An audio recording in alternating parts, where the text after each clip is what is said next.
Hi everybody, this is Jessica Lahore and you're here with Ask a Lahore. This is my 33rd Ask a Lahore video, and these next two videos, I'm doing one today and one tomorrow, are going to be my last of 2016, which is kind of exciting that we've gone through 34 Ask Lahore videos. They're also going to be a little bit different, so they're not going to be about answering any kind of questions. I wanted to do two parts of my year in review. And so today I'm going to do my year in review, Jessica's year in review from the beginning of last January, and kind of take you through some of the experiences that stayed in my mind through now that we're closing out in 2016, and some of the hopes that I have for next year as well.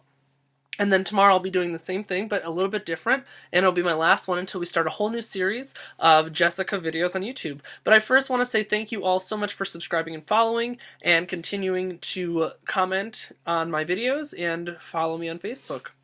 So my year kind of started very uniquely. Going back and thinking back all the way to January, I remember the first big look of the year that I did was at Stacks at Tracks, and I did my feline with the dreads and the Amazonian outfit. That really sticks out to me because that look was completely out of the box for me, but very clean, and it was very different for me, and it kind of progressed from there. Thinking about some of the instances from different looks at Drag Nations to in February being named one of the top 13 freshest faces of Denver, which was an amazing kind of honor to get here in Denver, one of 13 different up-and-coming queens to get that recognition. And then later in that month, being recognized as the best new queen on the scene. So the next of that 13, or even that, I was voted the next up and coming, and that was kind of a huge deal for me, not feeling like I deserved it necessarily, but being recognized as that and kind of going with that, feeling like people were watching and staring. Looking at all those different opportunities, even in those first 3 months after those honors, so being able to put a show together that had all 13, or me organizing and hosting a show that had all 13 of the freshest faces at one show was a huge accomplishment for me. Being able to go down and experience some pageant world with a good friend of mine, Jesse Sexton, in Albuquerque was a huge eye-opening experience for me, where I started to kind of love the idea of padding and the pageant world, and learn more about that system, and even think about running for a pageant of my own. Those were all key memories. Even progressing from there into March, I remember it was the first time that I had, like, not continental, like U.S., I don't know how, American, I don't know, domestic recognition, I guess. So being featured on Dragaholics for March's Fiercest Looks, being ranked number 3, and then being featured on Hey Queen, which is a huge gay, drag queen-oriented, gay-oriented, just video blog. It's a YouTube series. Was a huge thing. People started to kind of see me into the open eye because of that. It was a huge honor. It kind of progressed with my titanium look, which is a look that sticks in the back of my head. I feel like there have been so many amazing things, and I'm just kind of going through the year, and I'm just so thankful for all of these different opportunities. But because of that, when I went to DragCon later that month, or later that year in May, being able to meet Johnny McGovern and Lady Red Couture was incredible.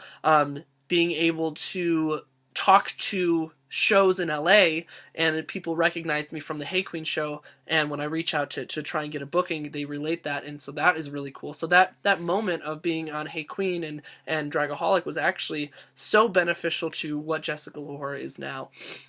In between that, in April, I had to say goodbye to my absolute favorite thing to do, which was hosting and producing the Colorado State University show, which grew to be the largest university show raising money for the Northern Colorado AIDS Project. We flew in 3 RuPaul guests, which I never thought I'd ever be able to book RuPaul guests in my life. Getting to work with them, talk with them, and kind of build a relationship with them, and how funny they are. Raising $5,000 for Northern Colorado AIDS Project that year, but saying goodbye to that was really difficult. The positive to that is I was able to leave a mark that is now continuing to do that, and so it's very proud to see that it's still happening, and it's still happening very similarly run. but those are all just, I'm just kind of going through really quick what those big moments of this year for Jessica was. Jessica at the beginning of the year also released her first collaborative effort with drag queen merch, which I never thought that I'd do either. Having t-shirt designs and having people actually like buying that kind of thing and having that fan base was a complete honor. Thinking about that there are people that in state and out of state that want to support me like that was something I never thought that I could experience, and I thought it was a silly goal. Jessica grew a lot in terms of her doubts and her abilities of what she could do makeup wise, what she thought she would never do, from never padding to loving the idea of messing with a body shape and things like that. Moving throughout the year into June, being in Denver Pride this year was incredible. So having my own slot for the first time, and I could book talent that I wanted to see on that stage or that were really good to me, working really closely with DeMarcia, who's been providing me this opportunity, helping judge an audition that I got to do years ago, and help talk to those contestants and see what their aspirations were. That was so much fun. Meeting so many different people in that world of organizing Denver Pride was something I also thought I'd never be doing.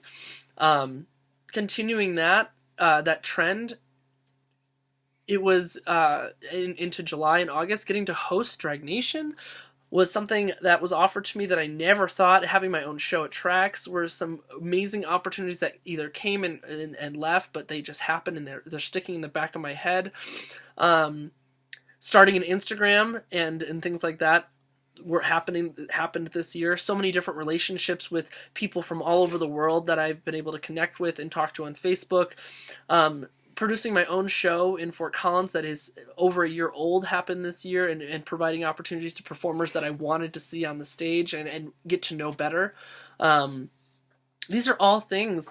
Being part of some of the best shows, Kylie's Kiki, being part of Drag Nation, being part of Lahore House, being part of Dreamgirls, all of these different shows, these benefits, putting together and organizing the benefit for the Pulse victims in Orlando was something that I was very proud of to do, and helping to host the benefit for Corky this year. And so I don't say all of these things in a way of gloating. It's just I wanted to sit and I wanted to think about what this year was like for me and break down. And even though there were so many moments where I was so critical and so negative and constantly doubting my abilities as a performer and a queen and what I was able to do and what I thought I never could do because I wasn't good enough or I wasn't deserving enough or anything like that, to be able to look at some of these positive experiences, really what I want to focus on, rather than sit here and say, oh, well, I did this wrong, because I don't want to focus on that. I was happy to bring on a special guest that I've always wanted to meet, Eva Destruction from Atlanta, Georgia. I never, ever thought I'd get to meet her, and the fact that I was able to bring her out here and to work with her and perform with her was something that I will always remember and be very proud of. Having, Drag Queen Brunch start was something that I hope to continue because I fell in love with it. I didn't want to miss it. I made so many new types of relationships with people on Sundays that didn't want to go out at night late for a show. That came back every single week. That I got to make people laugh and I got to make people smile, which is really all the reason that I enjoy doing what I do. I was going even throughout the year, getting worked into Drag Queen Bingo, working with Felony closer, because that was one of my favorite things when she had Cell Block, was working with Felony. She does things completely different, and she has a completely different personality and attitude, and that's probably why she's named Denver's best drag queen for this year, is that she has such a warm and welcoming personality that doing Bingo with her really helped me understand what it meant to not worry so much when I was on the mic or things like that, and just have a good time, because I'm constantly worried about that. And we're getting into the end of the year, and looking back over the course of the year from the beginning, when I didn't have a YouTube channel, when I didn't have an Instagram, when I didn't have a like page, and I'm a very statistical thinker in a lot of ways, but it's not about the statistics. It does help kind of correlate some of what I wanted to accomplish, and my goal at the end of the year was to have 100 subscribers on my YouTube channel. and I think I'm at 400 or close to 400 now. The fact that I didn't think that I'd ever hit 1,000. My goal was 1,000 Instagram followers, and I'm over 2,500 or something like that. The fact is that what I mean by this is that I had all of these goals and expectations that I didn't even think I was capable of meeting.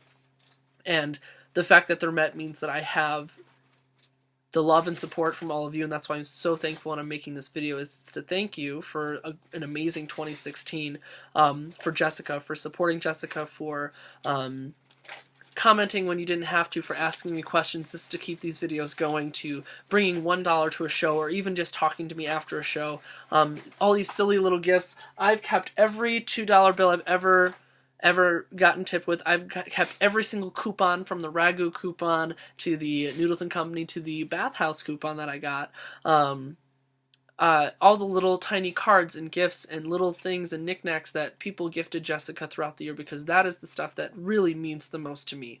And I'm making this video to say thank you, because without you all, or at least that one person out there, people continuously supporting me and sharing and making me feel good about what I'm doing and enjoying what I'm doing, I wouldn't be doing this in a lot of ways. I've always said that as long as one person is happy or laughing or smiling or enjoying what I'm doing, then I'm happy.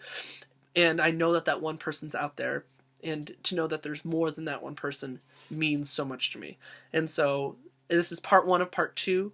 And I know watching this video, you're all thinking this eyelash is all really messed up, so I'll fix that, I promise, because I always notice those things in these videos. But thank you for an amazing year, and to an even better, more successful, more Lahore-oriented, big ol' Lahore-oriented 2017. And until next time, and thank you so much again. Continue to subscribe, follow, and check out all of those social medias.